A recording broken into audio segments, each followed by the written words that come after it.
Irmãos, eu gostaria de começar falando de algo que o Senhor tem ministrado no meu coração já há muito tempo e que trouxe essa claridade para eu trazer para a igreja hoje, que é a esperança somente na palavra. Porque é muito fácil nós, como filhos de Deus, vivendo neste mundo, na realidade do mundo, colocarmos nossas esperanças nas coisas do mundo. Mas, se tem algo que não muda, que é firme, é sólido e que podemos confiar, é na palavra de Deus. E nossa irmã Ana leu no começo, capítulo 15, no verso 4 de Romanos, que diz o seguinte: porquanto tudo que foi escrito no passado foi escrito para nos ensinar, de forma que, por meio da perseverança e do bom ânimo provenientes da Escritura, com E maiúsculo, mantenhamos firme a nossa esperança. Curvem suas cabeças, vamos entregar esse tempo para o Senhor. Senhor, te dou graça, Pai, porque o Senhor permitiu nos reunirmos essa manhã, essa congregação de redimidos, Senhor. Pai, reconhecemos, Pai, que não somos nada, precisamos de Ti, Pai. Somos carentes, Pai, de Ti, Senhor. Precisamos, Pai, do Teu agir em nossas vidas, Senhor. E somos gratos, Senhor, porque o Senhor nos revelou a Tua palavra, nos entregou, Senhor. Separou tantos homens através da história, Senhor, através de milhares de anos, Senhor, para, Senhor, escrever, Pai, este livro, Pai, que hoje, Senhor, está completo, Pai. Está perfeito, Senhor. E temos entregado, Senhor, tanta revelação da parte de Ti, Pai. Somos gratos, Pai. Não somos nada, precisamos de Ti, Senhor. O Senhor tem nos alimentado, Senhor. O Senhor tem nos feito crescer, Pai. Te damos graça por isso. Entregue Sua palavra conosco, Senhor. Abra nossos corações, Pai. Que o Espírito de revelação e de sabedoria possa, Senhor, entregar em nossos corações, Pai, a Tua palavra. Em nome de Jesus. Amém. Queridos, todos nós, em alguma medida, temos recebido a palavra do Senhor. Diferentes pessoas estão em diferentes níveis, como Paulo fala, de latitude e longitude daquilo que o Senhor tem entregado para nós. Mas se é uma realidade, todos nós, alguma coisa temos recebido. E a pergunta que eu quero já iniciar com vocês é: o quanto de zelo nós estamos tendo por isso que nós já recebemos? Como nós temos guardado? Nós temos guardado com amor, com zelo, colocado nossa esperança naquilo que nós temos recebido? Ou temos deixado de escanteio? É mais ou menos por aí que o Senhor tem entregado essa palavra hoje. Como que nós temos zelado por aquilo que nós recebemos? A palavra, ela é a fonte segura para nós. Na palavra está a revelação do Senhor. Na palavra, quando nós nos expomos à palavra, nós estamos sendo arriscados ao Senhor falar conosco. E quando o Senhor fala conosco, aí está a responsabilidade. Como que nós temos recebido? Como nós temos guardado e zelado por aquilo que nós temos recebido? E eu animo os irmãos, sempre sigam o conselho de Deus. Não sigam o conselho dos homens, sigam o conselho de Deus. Às vezes em nossos pensamentos, na realidade do mundo, na vida cotidiana, somos tentados a pensar que às vezes o conselho de Deus não é o melhor em determinada situação, mas o conselho de Deus é o melhor. Pode talvez não surtir o efeito no momento que nós queremos, porque o resultado não depende de nós. Nós devemos obedecer a Deus, porque é a palavra dele. O resultado não convém a nós. E para começar, eu queria, a princípio, falar para os irmãos algumas referências do que é a palavra de Deus. À medida que eu fui estudando a Escritura, buscando entender o que é a palavra de Deus para nós, foi saltando algumas verdades para mim. Eu vou ler alguns versículos, não precisam abrir, porque para não tomar muito tempo.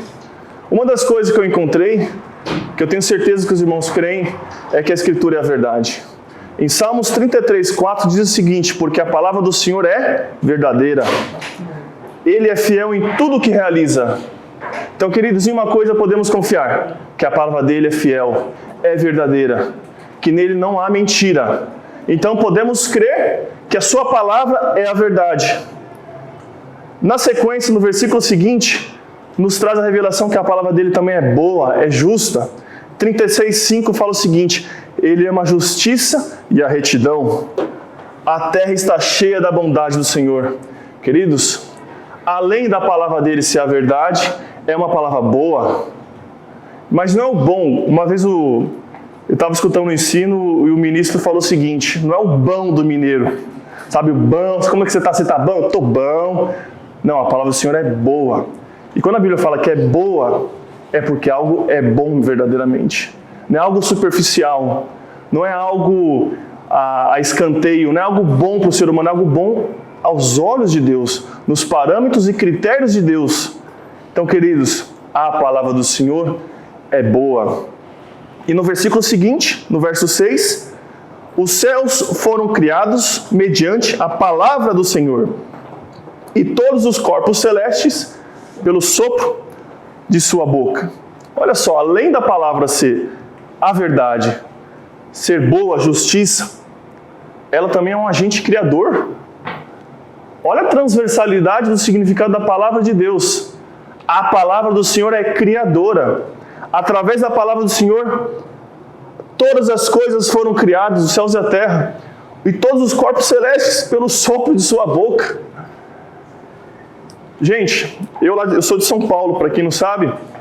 Lá em São Paulo de noite, quando eu olho pela janela, olho o céu, eu vejo consigo contar nos dedos. 1, 2, 3, tem uma 5ª estrela lá. Gente, mas isso nem se compara do nível da criação. Você sabe que o Sol, ele é uma estrela pequena, é uma estrela de 5ª categoria. Se a gente pega algumas estrelas em galáxias distantes daqui, cabem milhões de Sol. Gente, olha a complexidade da criação. Já é comprovado cientificamente que existem pelo menos 8 vezes mais estrelas no céu do que grãos de areia na Terra. Vocês conseguem dimensionar isso? Pega um punhado de areia na praia, joga num pote, vocês veem a quantidade de grão de areia que tem. Gente, essa é a complexidade do nosso Criador. Vocês já pararam para ver quantidade de informação que tem no núcleo da célula humana? Existem trilhões de letrinhas para cada célula no corpo humano. E essas trilhões de letrinhas vai definir a cor do seu cabelo, a cor do seu olho, a sua estatura, qual que vai ser o tom da sua pele. Trilhões. Gente, se eu te pedir para você fazer um bolo hoje, me fala todas as receitas. São 5 receitas. E para nós já é complexo. Imagina trilhões de informações. Gente, esse é o nível de complexidade do nosso Criador. Imagina, através da palavra, Deus sopra um sopro, faz um sopro, e no seu sopro cria toda essa complexidade. Essa é a palavra do Senhor. Além disso, meus irmãos, a palavra do Senhor é a segurança, é a nossa segurança.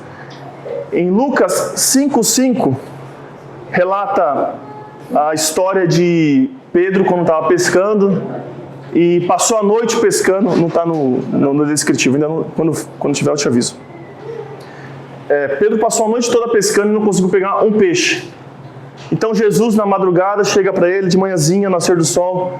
Vem aqui, meu amigo. Simão, né? Simão. Tudo bem, Simão? Ô, Simão, joga à sua direita ali a rede de pesca. E Pedro olha assim, como assim? Passei a noite toda pescando? Mas olha para Cristo. E algo passa com Pedro. De alguma maneira, Pedro sabia que ele era o Criador, ele era o Senhor. E Pedro fala assim: sob a tua palavra, Senhor, mestre, ao que está descrito em Lucas 5:5, mestre, tendo trabalhado durante a noite toda, não pegamos nada. Todavia, entretanto, confiando em tua palavra, lançarei as redes. E todos nós, de uma maneira, sabemos a história, que ele sai tanto peixe daquela rede, que ele tem que chamar o barco vizinho para ajudar. Então, a palavra do Senhor é segurança. Nós andamos, queridos, na segurança da palavra. Nós não andamos por vista, andamos pelo que o Senhor falou.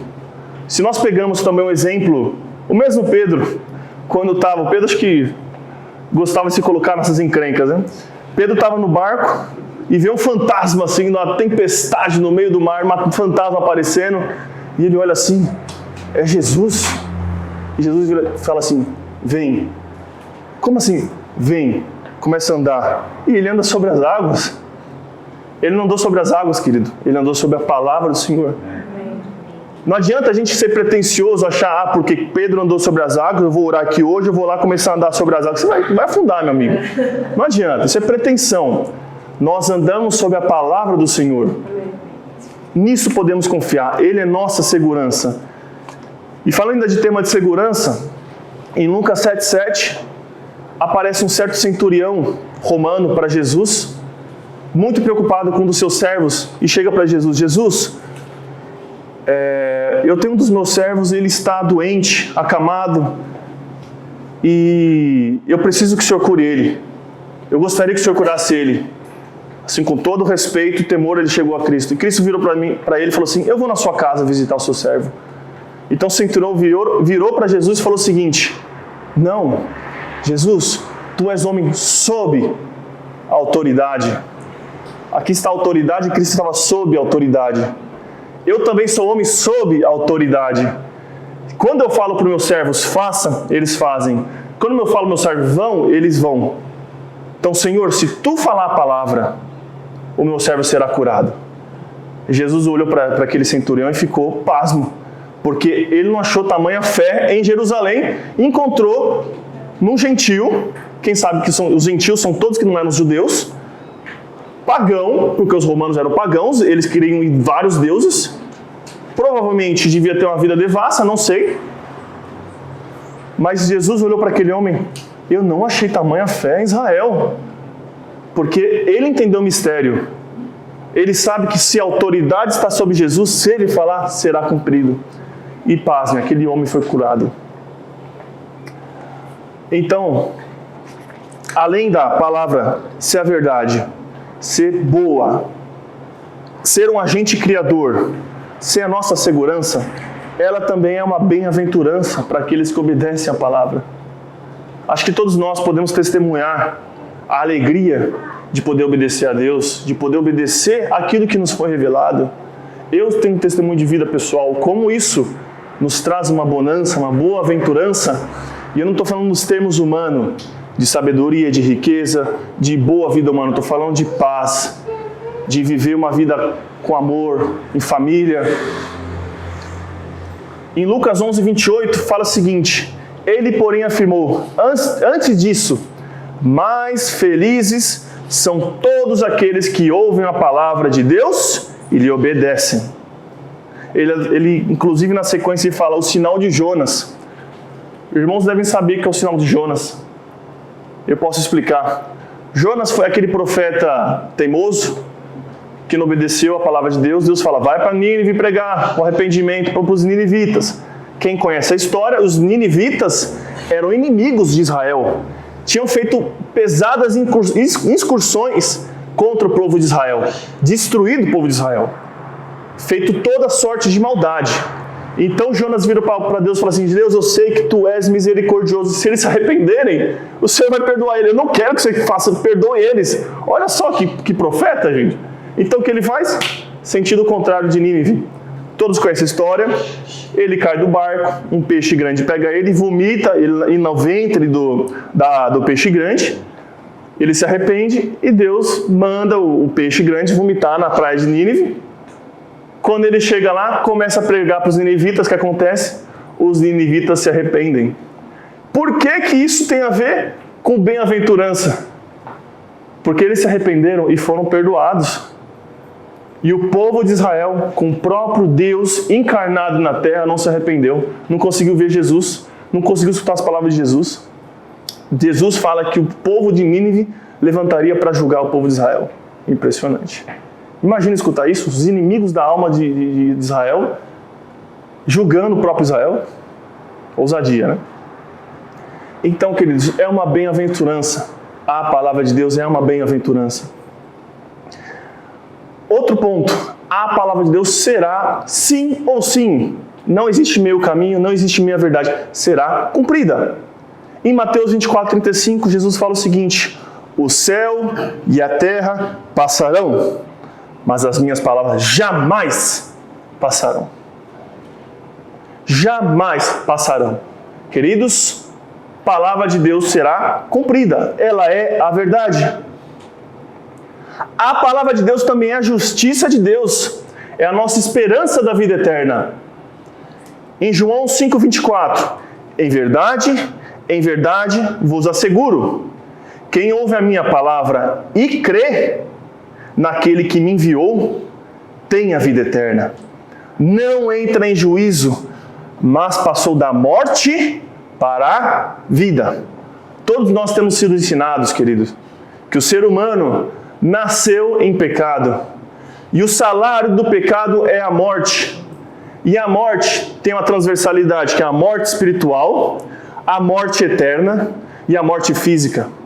Todos nós nascemos com esta morte espiritual e estamos caminhando para a morte física, que logo destinará para a morte eterna, o castigo eterno. Isto é uma verdade, isto está na palavra, queridos. E todos nós que recebemos a Cristo, temos experimentado esse renascimento da vida em nós, a transformação do nosso caráter. E queridos, se você não creu no Evangelho, não creu em Cristo, não foi feita uma nova criação, não creu nas palavras de Cristo, você não foi feita nova criatura. Você não está baixo a justiça de Cristo. Você não tem a herança da vida eterna. A herança da vida eterna são para todos aqueles que olham para o crucificado na cruz. Há 2000 anos atrás, olha para ele. Tu és o homem que está me salvando. Os meus pecados que eu cometi na vida toda foram embutidos em ti. Eu me arrependo dos meus pecados. Cristo, me perdoe. Quando você crê e confessa com a boca para a tua salvação, a confissão é para a sua salvação. É como uma homologação daquilo que você tem recebido. Eu entendi que Cristo morreu por causa dos meus pecados. Cristo foi crucificado por causa de mim.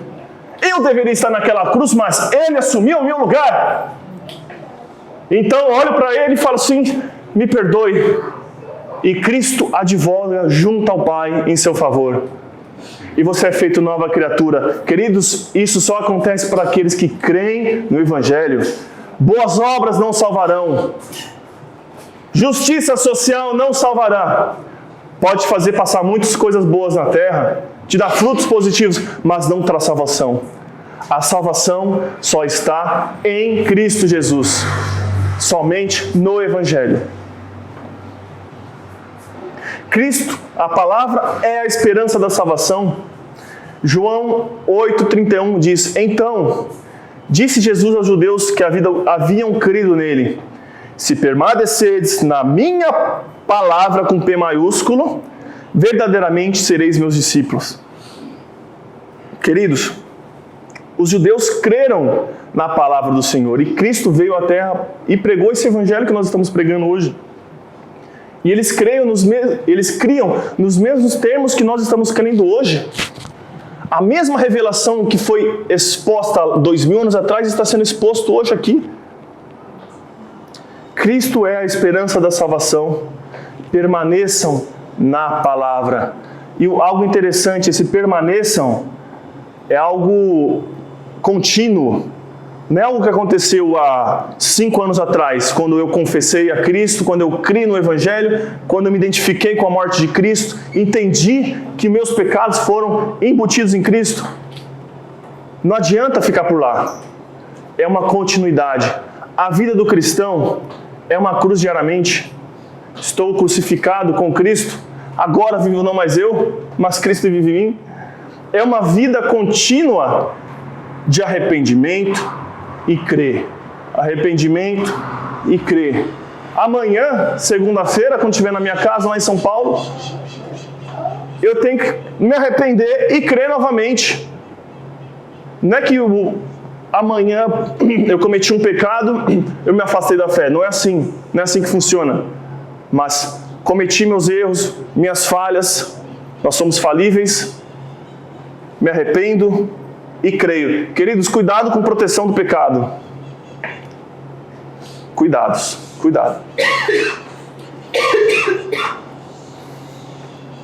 Eu nem vou falar o que está passando na minha casa, lá em São Paulo. Paulo sabe muito bem. Não na minha casa, Na minha casa, graças a Deus, está bem. Minha família, tudo por causa de proteção ao pecado.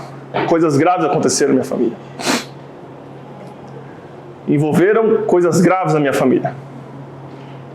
Tive que mandar embora 2 funcionários da minha empresa mais valiosos por causa de proteção ao pecado.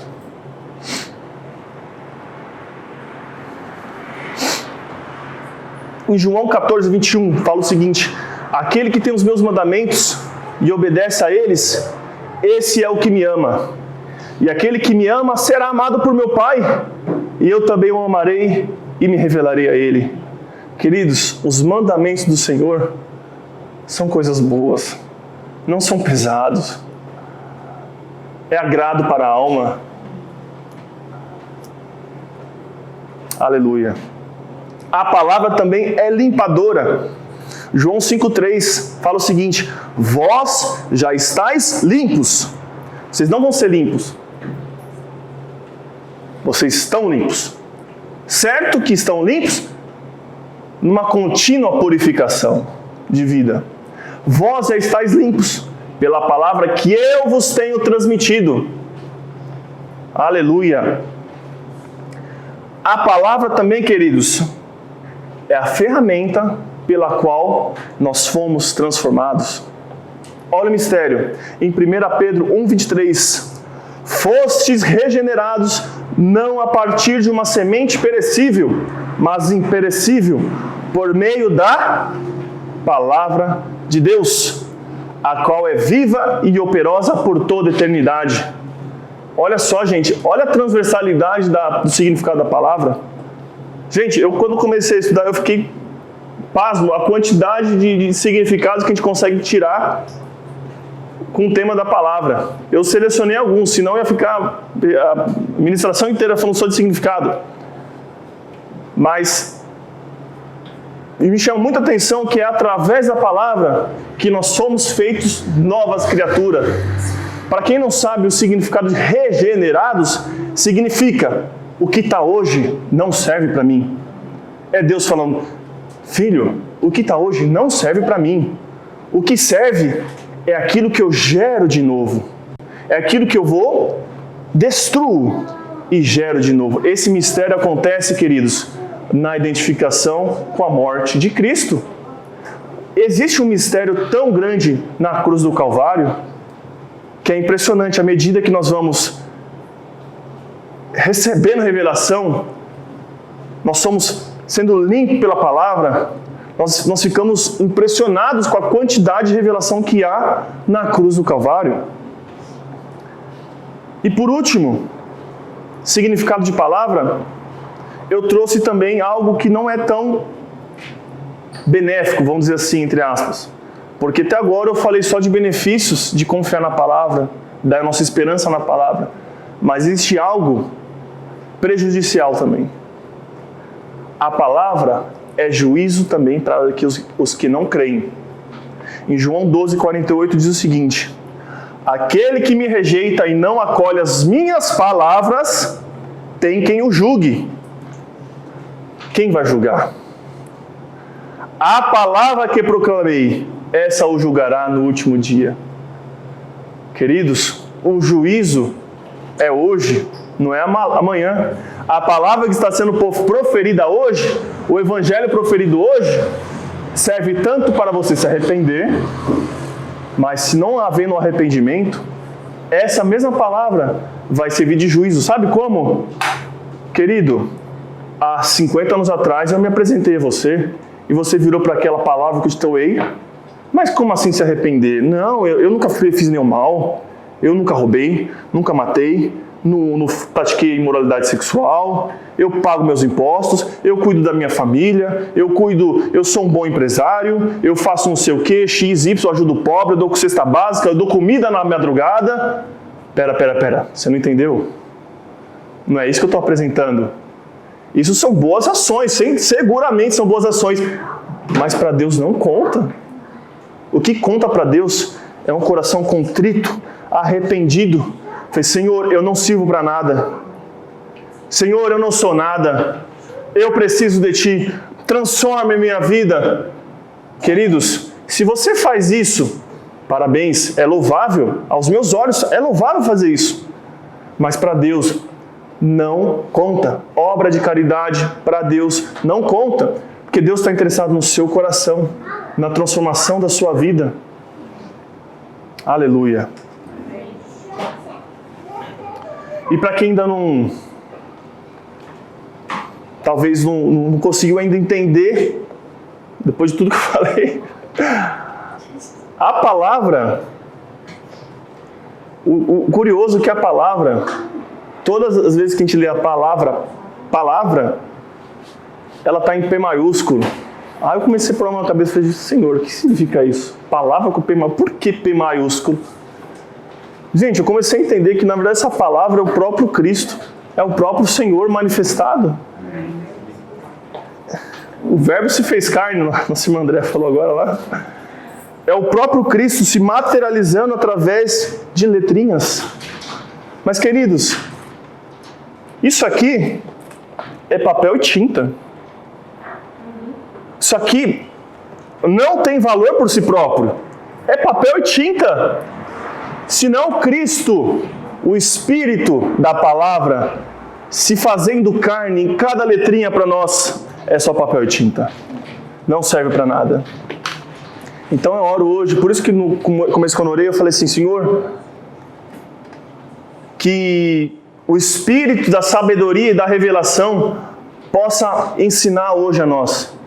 Porque é o Espírito Santo quem traz entendimento. Já viu aquelas pessoas infladas de entendimento de Bíblia, mas não tem vida?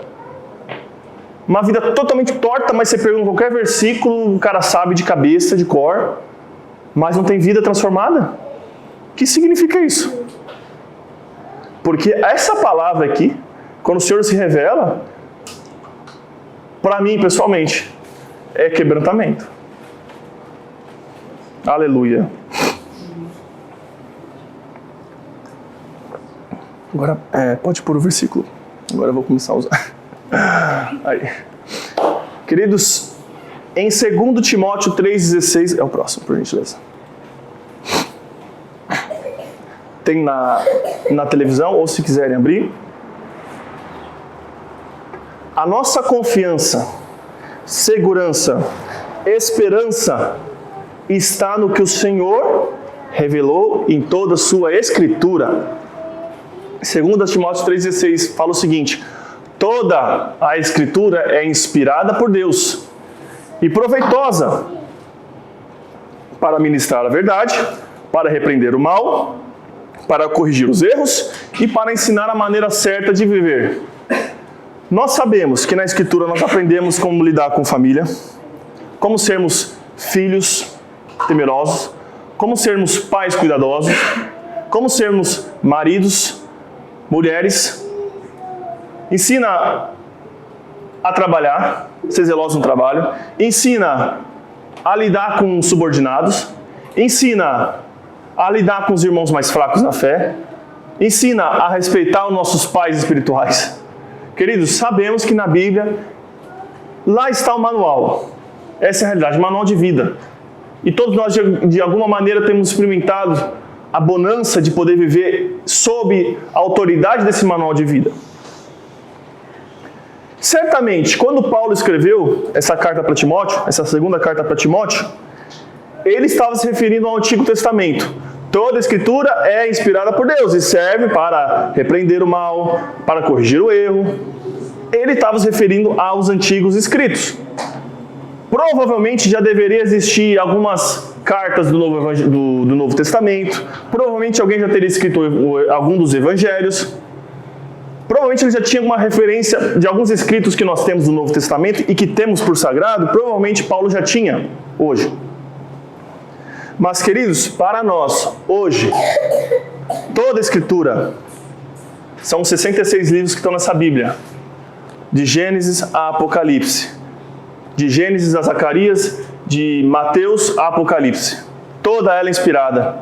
Como que nós entenderíamos o Evangelho da maneira que entendemos hoje, sem entender as tradições judaicas? Certo? Sabemos que ela é inspirada e ela é coerente, é coesa. Gente, o nível de complexidade da... Uma profecia de 3 mil anos atrás caiu em cima do Messias há 2 mil anos atrás e se cumpriu perfeitamente. O que eu mais vejo na Escritura fala assim, para que se cumprisse a Escritura, para que se cumprisse a Escritura. Jesus, tenho sede. Por que Jesus falou tenho sede? Porque era uma profecia.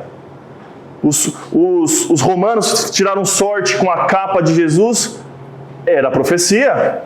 Gente, como que Jesus poderia controlar que os próprios romanos tirassem sorte da capa? É impressionante. É impressionante. A Bíblia é tão coesa, tão completa e ao mesmo tempo tão complexa. Isso mostra o nível de complexidade do nosso Deus, o nível de profundidade, infinita complexidade do nosso Deus. E a Escritura, ela é inspirada por Deus porque ela é o próprio Deus manifestado nela. Então, quando nós lemos a Escritura, nós estamos lendo a língua de Deus, nós estamos lendo o coração de Deus, nós estamos lendo os princípios de Deus. Gente, se a gente compra uma máquina nova e queremos saber como usar ela, o que a gente vai fazer? Estou com dúvida, vou olhar o manual do Criador. Então é o nosso Criador, aí está o manual, gente. Aleluia. Os escritos do Antigo Testamento sempre iniciavam suas mensagens como assim diz o Senhor. Então assim diz Davi, assim diz Isaías, assim diz Zacarias, enfim, os outros profetas. Não, ele sempre fala, assim diz o Senhor. O Senhor primeiro falou comigo para falar com vocês. Primeiro chegou a mim para chegar para vocês. E Jesus também ratificou que nem um jota, nem um tio passará da lei sem que ela seja totalmente cumprida. Está descrito em Mateus 5,18. E sabemos que em Cristo a lei foi cumprida. E também avisou que não nos deixaria só. Enquanto Jesus estava no seu ministério, sabemos que o Espírito Santo ainda não habitava na terra. O Espírito Santo ele ia em pessoas específicas, em reis, em profetas, e em Jesus Cristo, e também em o profeta João Batista.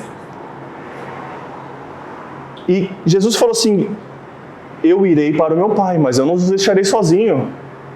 Eu não vos deixarei órfãos. Enviarei o meu Espírito Consolador.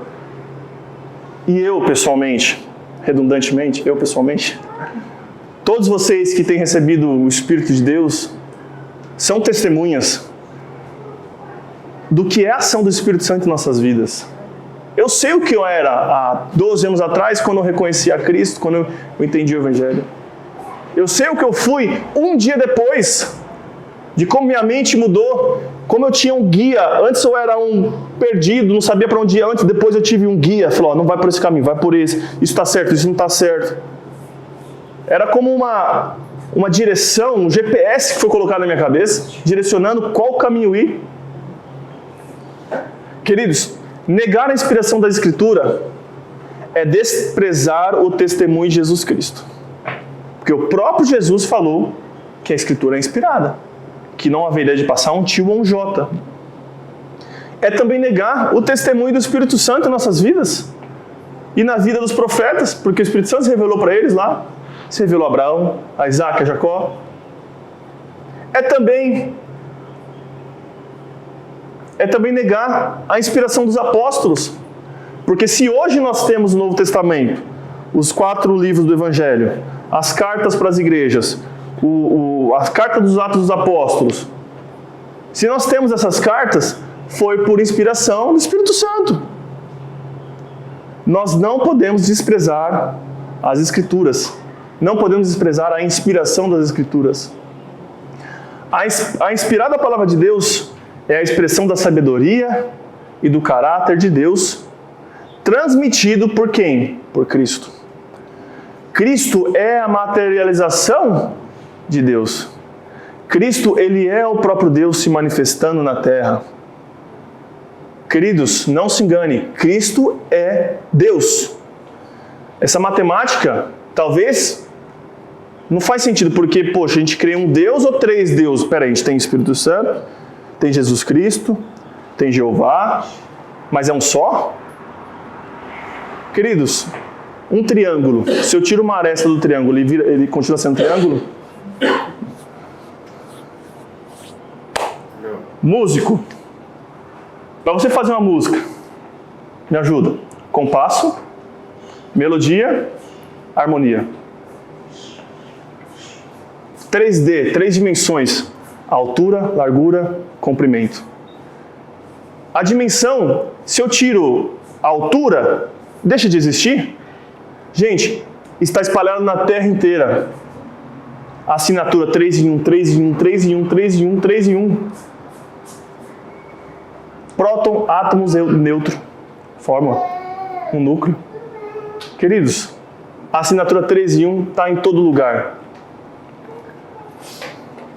Não confiemos no nosso próprio caminho. Confiemos só na inerrante palavra de Deus. Eu insto os irmãos, animo os irmãos, coloca sua confiança somente na palavra de Deus. Confia nas promessas do Senhor. Confia na fidelidade de Deus. Esse problema que vocês estão passando, queridos, talvez Deus, está descrito em toda a Bíblia, que Deus corrige o filho que ama. O filho que não é corrigido é bastardo, não é filho. Querido, se você está sendo corrigido é porque você é filho. Se você não é corrigido, se preocupa. Porque o pai que ama seu filho, corrige seu filho. Então talvez esse problema, queridos, eu reconheço, estava falando com o Paulo ontem, falei, Paulo, eu estou passando tanto problema em São Paulo. Eu tenho certeza que é o Senhor me corrigindo e amém, glória a Deus, está tudo bem, bora para frente. Eu tenho que aprender alguma coisa na minha vida, o Senhor está me ensinando alguma coisa. Amém, glória a Deus. Deus segue sendo fiel. Apesar do problema, Deus segue sendo fiel. Imagina Daniel entrando nas covas dos leões lá, o imperador, desculpa, né? o rei, jogando ele na cova dos leões. Antes era amigo do Daniel, do nada joga ele na cova dos leões. E Deus me abandonou. E sabemos que o desfecho foi diferente, que Deus mandou o anjo, segurou a boca do leão. Mas essa não é a realidade dos fatos. Talvez, quantos cristãos da igreja primitiva foram jogados para os leões e foram comidos? E Deus segue sendo fiel. Deus segue sendo bom, justo. Você se acha uma vítima? Existe uma vítima na história somente. Jesus Cristo. Existe um homem nesta terra que padeceu injustamente. Isso se chama Jesus Cristo. Com isso eu não quero jogar a culpa na vida de vocês, tá, irmãos? Não se sintam culpados. Mas se sim, eu quero que vocês tenham consciência que nós falhamos. Nós falhamos. E a maioria dos problemas das nossas vidas, se a gente tenta achar o culpado, é só olhar para o espelho. É você mesmo. Tem situações terceirizadas, amém. Mas existe uma pessoa que foi injustiçada nessa terra, chamada Jesus Cristo. Quantos de nós, alguma vez, já não testamos a Deus? Não tentamos a Deus? Será que está falando a palavra é verdade? Será que se eu fizer isso... não vou por esse caminho, não. Eu vou por esse caminho, porque esse caminho está muito difícil e eu acho que não vai dar resultado, não. Confesse, irmãos. Não precisa confessar em público, com seu coração. Quantos já fizeram isso? Eu já fiz muitas vezes. É disso que eu falo de arrependimento. Porque nós tentamos a Deus. Na nossa incredulidade de cabeça, na nossa ignorância, muitas vezes, nós tentamos a Deus. E Deus, na sua insuficiência, misericórdia, porque Deus é longânimo, Ele é paciente, Ele espera. Ele não é troglodita, bruto. Ele não chega, você está vacilando, cara, muda de vida, ou você parou, não mudou amanhã, rapaz, eu te mato. Deus, fosse assim, né, Pedro? Estava complicado, estava tudo quebrado. Deus é paciente, queridos. Ele espera. Ele espera. Com isso eu não quero colocar ele como eu não quero colocar ele como um pacifista. Porque a palavra nos insta a entender que o que importa para Deus é o hoje. Quando Deus se revela para você, ouve a sua voz, quebrando seu coração. Porque a voz do Senhor, a gente não é garantido que vai ter uma segunda oportunidade. Talvez Deus demorou 30 anos para falar o que vai falar hoje para você. Mas hoje que Ele está falando, ouve a sua voz. Não deixa passar despercebido. Permaneçam na palavra, queridos. Permaneçam nas promessas. Só ela é uma fonte segura de vida. Aleluia. O que é confiar na palavra? Eu fiquei me perguntando, o que é confiar na palavra? O que é permanecer na palavra? É confiar que aquilo que foi escrito foi divinamente inspirado. É confiar que aquilo que foi escrito tem capacidade de transformar a sua vida e ao seu redor. É esperar. Esperança, a palavra esperança eu até investiguei. A palavra esperança significa em grego eupissó. E uma das traduções de eupissó, que é o escrito original, é corra para o refúgio. A esperança é correr para o refúgio. Senhor, eu estou passando tanto problema, mas eu corro para Ti, Senhor, porque em Ti está a minha confiança. Caia chuva, caia meteoro, caia granizo, Tu és a minha confiança. Essa é a nossa esperança. Pedir para os irmãos agora, silenciosamente, quais comportamentos na nossa vida, vou colocar nossa porque me coloco no pacote, quais comportamentos na nossa vida estão impedindo hoje de confiar na palavra de Deus? Talvez é uma boa introspecção para até se chegar a Deus e falar, Senhor, eu estou falhando nisso, eu não estou conseguindo confiar por causa disso, me ajuda nisso. Senhor, eu sou fraco, reconheço minha debilidade, necessito de Ti. É um privilégio imensurável podemos receber as instruções de Deus. Quantos nessa vida não estão tendo essa oportunidade de receber essa instrução? Quantos? E nós, imagina quantas pessoas não receberam instrução antes de Cristo. Nós temos um privilégio, nós estamos numa aliança onde o próprio Deus se materializou, espalhou sua palavra. Gente, estava pensando esses tempos atrás, Beatles, não existe antes de Beatles depois de Beatles. Não existe antes de Elvis depois de Elvis. Não existe antes de Darwin depois de Darwin, apesar da teoria maluca dele lá de evolução.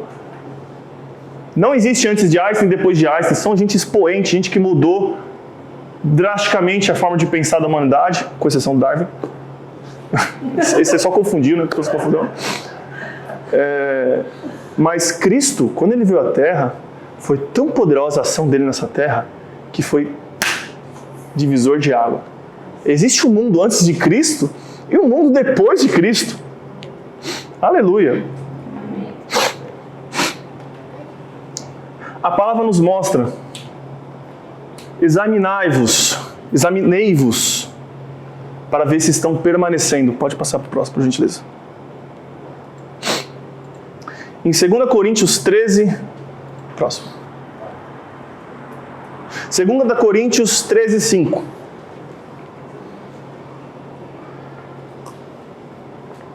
Diz o seguinte: examinai, portanto, a vós mesmos, a fim de verificar se estáis realmente na fé.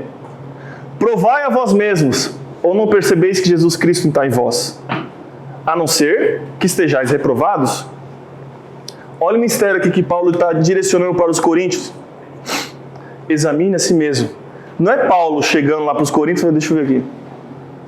Eu acho que Cristo está aí não, hein? Desculpa, tomar coisa aí, tá? Tomando só comer, desculpa.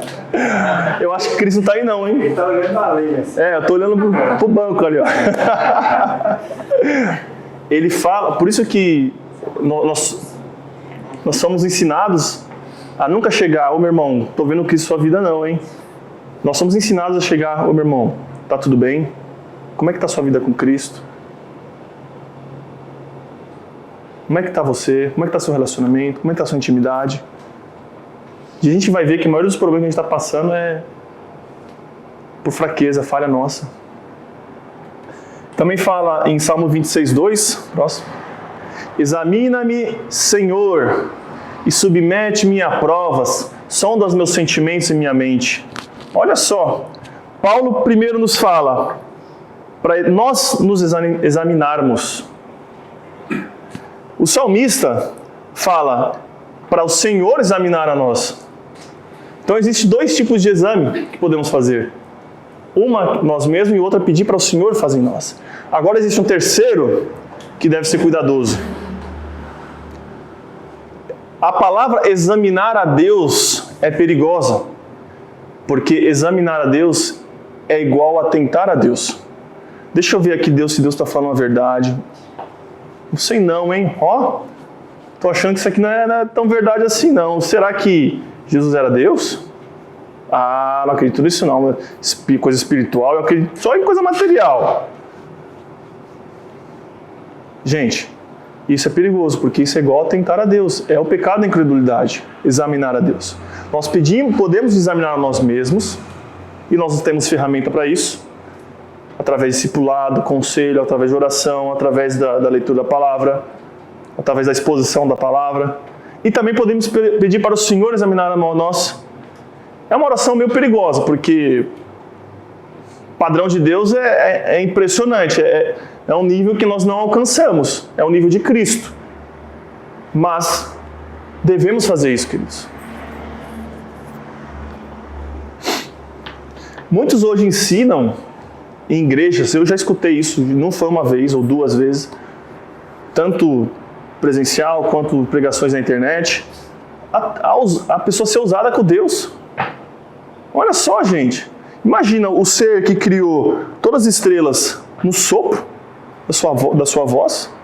Imagina você chegar, Deus, meu amigo, me ajuda aí, eu não tô achando que você está fazendo coisa boa para mim. Que ousadia. É muita ousadia. Queridos, temos que ser temerosos a chegar diante de Deus. Temos que ter respeito, uma reverência, uma autoridade. Este tem o poder de salvar ou de condenar, amigo. É nele que nós devemos. Se tem uma pessoa que nós não devemos temer, é o Senhor. A Bíblia nos fala, inclusive, não temos homens que possam se fazer sofrer nessa vida, mas tema quem pode te lançar no lago de fogo. Essa esperança na palavra de Deus nos leva à purificação, que me leva ao próximo versículo. Em 1 de João, capítulo 3, diz o seguinte: e todo que tem nele essa plena confiança purifica a si mesmo, assim como é puro. Assim como ele é puro. Queridos, se nós cremos parcialmente na Escritura, como podemos ter nossa esperança de que Cristo ressuscitou dos mortos? Se nós cremos parcialmente que Cristo ressuscitou, será que Cristo ressuscitou? Será que o Espírito que ressuscitou Cristo dos mortos? Se a gente não crê que Cristo ressuscitou, em vão a gente está passando nosso tempo aqui. Você tem plena confiança que a Bíblia narra a verdade? Uma das evidências de que você confia na palavra de Deus é que existe um estado contínuo de purificação da sua vida, de transformação. Pode ver, queridos, no momento que a gente está falhando, que a gente está mal, a gente vai ver que está faltando confiança. A gente está botando esperança nas coisas desse mundo, confiança no nosso patrão, no nosso subordinado, confiança no presidente atual ou anterior.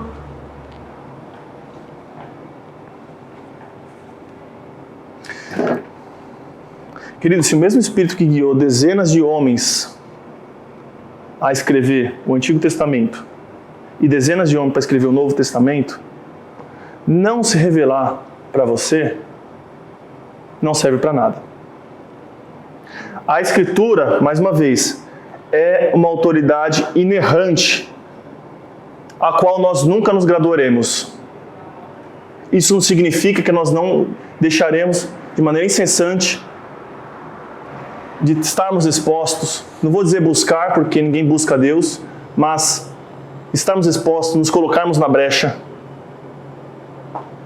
O Espírito ensina todas as coisas. O Espírito vai nos ensinar a viver na adversidade, vai nos ensinar a viver na bonança, vai nos ensinar a viver em conflitos, vai nos ensinar a viver a injustiças nesse mundo, vai nos ensinar a fazer justiça nesse mundo. Queridos, isso tem a ver com o inferno ou céu. A nossa esperança é em Cristo. Tem a ver com eternidade de gozo e paz na presença do Pai, ou eternidade de sofrimento na ausência do Pai. O inferno vai ser a ausência do Pai. E Cristo falou, ratificou várias vezes. Quem mais pregou sobre o inferno foi o próprio Cristo. Foi o próprio Cristo que mais falou do inferno. Agora, nós não estamos aqui com medo do inferno, estamos aqui porque amamos aquele que nos chamou, que entendemos que o que Ele fez em nossas vidas, nossa transformação, tudo que nós fazemos aqui é por amor, por zelo. E aqui nós não estamos, hoje, eu não estou transmitindo essa mensagem, 10 maneiras para usar a palavra em seu benefício, para você prosperar na sua vida. 10 maneiras para você usar a palavra, sabedoria, para você resolucionar conflitos familiares. Não, queridos. Eu não estou aqui ministrando a sua melhor vida dessa terra. Eu não estou aqui ministrando os seus melhores anos. Nós sabemos que existem muitos influenciadores aí, digitais, essa modinha agora, que prega na frente de Porsche, prega na frente de Ferrari, de mansão, tem a vida perfeita aos olhos humanos. Isso me dá um asco, desculpa o termo, asco, me dá um asco ver isso aí. Porque as pessoas usam o nome de Deus em vão para atrair o amor ao dinheiro. Pregam para atrair o amor ao dinheiro. Inimigo de Deus. Jesus, a única pessoa que comparou com Deus, Jesus, a palavra de Jesus, a única pessoa que Jesus compara como Deus foi o dinheiro. Deus Mamon. O amor ao dinheiro é a raiz de todos os males. Próximo versículo, por favor. Em 1 João 2,15 diz: não ame o mundo, nem no que nele há. Quem ama o mundo, o amor do Pai não está nele. Palavras difíceis. Como nós temos demonstrado nosso amor pela palavra. E queridos, quando estou falando palavra, estou falando o espírito da palavra. Aquilo que foi revelado, aquilo que foi tomado carne, sangue em sua vida. Como tem se demonstrado esse amor? Como você tem sido como pai? É uma introspecção minha. Como eu tenho sido como pai? Como eu tenho sido como esposo? Como eu tenho sido como empresário? Como eu tenho sido como um cidadão dessa terra? Queridos, muitas vezes eu me pego em situações em que eu quero fazer uma coisa. Eu gosto muito, com quem me conhece, eu gosto de natação, nado. Se deixasse, eu ia todo dia nadar. Mas por várias situações da minha vida tem me impedido. Isso me dói, porque eu gosto, é uma coisa que eu amo fazer, natação. E eu estou sendo impedido de fazer. Eu vou parar minha vida por causa disso? Não, porque é um sacrifício que eu estou fazendo em prol da minha família, em prol da minha filha que acabou de nascer, em prol da minha esposa que estava grávida. São sacrifícios. Gente, não existe sacrifício pequeno. Não existe sacrifício grande, existe sacrifício. Cristo deu o exemplo. Em Romanos 15:3 diz o seguinte: Cristo não agradou a si mesmo. Cristo não veio a essa terra para ter sua melhor vida. Cristo veio em obediência ao Pai. Em Hebreus 5:8, que é o próximo versículo, diz o seguinte: mesmo considerando o fato dele ser o Filho de Deus, aprendeu a obediência por intermédio das aflições que padeceu. Gente, se o próprio Filho de Deus teve que aprender por intermédio das aflições, imagina nós. Cristo tem sido engrandecido no seu corpo. Você pode dizer que seu viver é Cristo? Sua vida, em todos os aspectos, como marido, esposa, pai, subordinado, patrão, funcionário, como filho, como filha, como neto, a sua vida tem magnificado a Cristo? A sua vida tem sido uma vitrine de Cristo ou um escândalo? Nós vivemos nesse mundo, mas não somos desse mundo. Constantemente somos provados. Paulo sempre fala que diariamente nossa fé será provada. E eu vivo isso diariamente. Nossa fé, eu acredito que cada um individualmente tem as suas provações diárias. Nós vivemos no mundo mal. Sabemos disso. E nós somos tentados a amar as coisas desse mundo. Eu gosto muito de carro, eu estou tentado a amar o carro. O que acontece se eu tirar o carro de mim? Já pensou? Se Deus quiser, Ele tira. Eu vou enfraquecer na fé, vou falar, Deus, por que você fez isso comigo? Isso não é justo. Eu falei, amém, Senhor. O Senhor deu, o Senhor tira. O Senhor me deu, o Senhor tirou. Amém. Assim são as coisas. Devemos permanecer na palavra, ou às vezes uma escapadinha. Eu sou desse mundo mesmo. Justificativa, né? Uma boa justificativa. Eu sou desse mundo. Senhor, eu sou desse mundo. Graças a Deus que nós temos um Deus misericordioso e que até o arrependimento que é gerado em nosso coração é um dom dado por Deus. Até o arrependimento que amanhã pequei. O fato de você tomar consciência do seu pecado é o próprio Espírito Santo ministrando no seu coração. Olha como nós temos um Deus misericordioso. Ele sabe que a gente é tão fraco, tão frágil. Ele sabe que Ele tem que intervir em todas as coisas em nossas vidas. Mais uma vez, quais comportamentos têm nos afastado da palavra de Deus? Quais comportamentos têm nos desanimado? Isso é uma introspecção, porque começo de ano a gente fala muito de meta, né? O que eu vou fazer esse ano para perder 10 quilos? O que eu vou fazer para subir de cargo? Gente, o que eu vou fazer conscientemente para ser mais obediente ao Senhor? E com isso, queridos, eu não quero colocar mérito nas nossas vidas. Mas isso não significa que nós não vamos suar gota de sangue para obedecer ao Senhor, por amor e zelo. Eu recebi uma palavra que eu achei muito interessante. O que é o temor de Deus? Nós seguramente temos nossa referência do que significa temor. Sabemos que não é medo. Sabemos que é uma extrema reverência. Mas eu achei uma definição muito interessante, eu até compartilhei com um dos irmãos, não sei se leram, que diz o seguinte: quem teme a Deus não fala a si mesmo. 2 pontos. Quão perto posso estar da linha do pecado e não cair? Sabe aquela atitude? Eu consigo ser irreverente quanto eu consigo ser reverente até não cair naquela linha do pecado, aqui para ultrapassar aquela linha. Quem teme a Deus pensa totalmente ao contrário. Pensa o seguinte: eu quero estar tão perto de Deus e tão distante dessa linha, a tal ponto que eu não consigo nem ver essa linha.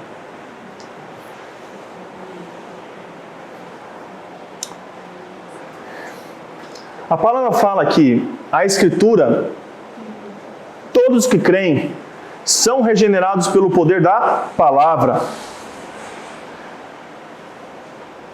Nós cremos na palavra ou nossa vivência? O que nós temos crido diariamente? Na palavra do Senhor ou a nossa experiência de vida? Sabe, eu acho que alguns dos irmãos já ouviram. Quando vem aquele irmãozinho novo na fé que tá tocha. Tiago gosta de falar tocha, né? Aquele irmão tocha. Chega assim, glória a Deus, tá dando glória a Deus. Prega para todo mundo, prega pro vizinho, prega pro cara de cima, prega de baixo. Influencia todo mundo. Traz gente para visitar a igreja. Aquele irmão tocha. Aí chega o irmão mais velho, chega assim, irmão, já fui igual a você. Mas você vai amadurecer, sabe? Você vai endireitar. Você vai endireitar, tá tudo errado, tá errado, calma. Irmão, Você percebe que essa vivência de vida está ensinando o contrário à pessoa? Esse deveria ser o padrão. Ele está sempre animado. Vou usar essa palavra, excitado. Acredito que é uma palavra bem contextualizada. Excitado por aquilo. Apaixonado. Vivenciando. Zelo, amor. Gente, eu escutei uma vez uma pessoa falando: por que o evangelho é uma loucura para os gentios? Aí ele deu uma definição. Imagina Paulo na Grécia, pregando no meio do Sinédrio. É Sinédrio? Não me lembro. Areópago. O Sinédrio são os judeus, desculpa. Sinédrio é onde se reuniam os judeus, perdão. No Areópago. Imagina os gregos no Areópago, Paulo chegando lá. Eu vim pregar aqui meu Deus, eu vim falar sobre meu Deus. Aí o povo tudo senta, tá bom, vamos ouvir, mais um Deus, beleza, mais um para nossa coleção. Temos até um lá que está sem nome, talvez seja ele, vamos lá. Paulo fala assim, olha, meu Deus, ele se encarnou nessa terra. Aí o povo já começa assim, se encarnou, coisa espiritual, unindo coisa material. O povo já se estranha, um Deus se encarnando num homem. Beleza, vamos dar a escutar. Já começa a chacotar, esse cara tá meio maluco, né? Tá, mas conta mais. E Paulo fala assim, além de ter sido Deus encarnado na terra, ele nasceu numa manjedoura, em Belém. Quê? Em Belém? Naquela cidadezinha, que vem nada bom de lá? Numa manjedoura, no meio dos porcos, das ovelhas. Porco não, porque o judeu não tinha porco, mas no meio dos judeus, no meio das vacas. Numa manjedoura, um Deus? Por que ele não vem no palácio? Por que ele não vem com toda a pompa do Criador? Ele devia ter vindo como rei. Ah, mas tem mais uma coisa. Ele veio para servir. Ele lava pé de discípulo. Ele anda por aí. Ele veio para obedecer ao Pai. Ele não parava um minuto. Falei que isso está ficando cada vez pior, hein? Está ficando cada vez pior. O povo já rindo, já de Paulo falando. Ah, tem mais um detalhe. O seu próprio povo trocou ele por um bandido, Barrabás. Aí o povo já... Cara, você desculpa, mas você está querendo uma... Essa é uma mentira, né? Me faz o favor, né? Pô, cara, aí você tem um limite, né? Calma, não cheguei até o final. Tem mais. Ele foi crucificado. Aí pronto, parou tudo. Porque a crucificação era a pior das condenações na época. Como que um Deus encarnado pode vir pobre, pode vir para servir, foi condenado pelo seu próprio povo, ainda foi crucificado?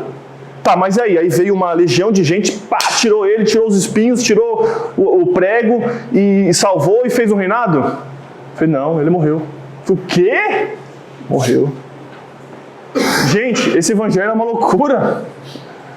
É uma loucura. O evangelho é uma loucura. Tá, mas tem um detalhe, ele ressuscitou. O quê? Ressurreição? Você crê mesmo nisso, ressurreição? O evangelho é uma loucura. Imagina pregando o evangelho. Queridos, nós sabemos que isso é a verdade. Porque nós temos sido inundados dessa verdade. Nós temos sido... O Senhor tem se manifestado tanto em nossas vidas. Nosso testemunho pessoal de mudança de vida, transformação de caráter.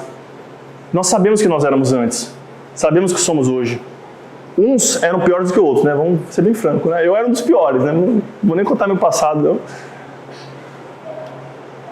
Testemunho dos apóstolos. Gente, Pedro, que era um apóstolo fujão, negou a Cristo 3 vezes. Passou 3 meses depois do Pentecoste, ele está disposto a dar sua vida por Cristo. Morreu crucificado de ponta cabeça.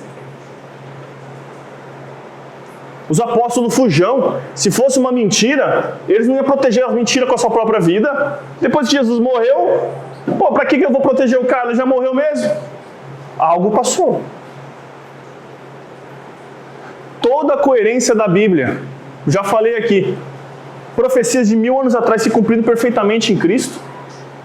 Um homem, imagina gente, hoje, 2023, eu chego aqui, em 3023 apareceu um homem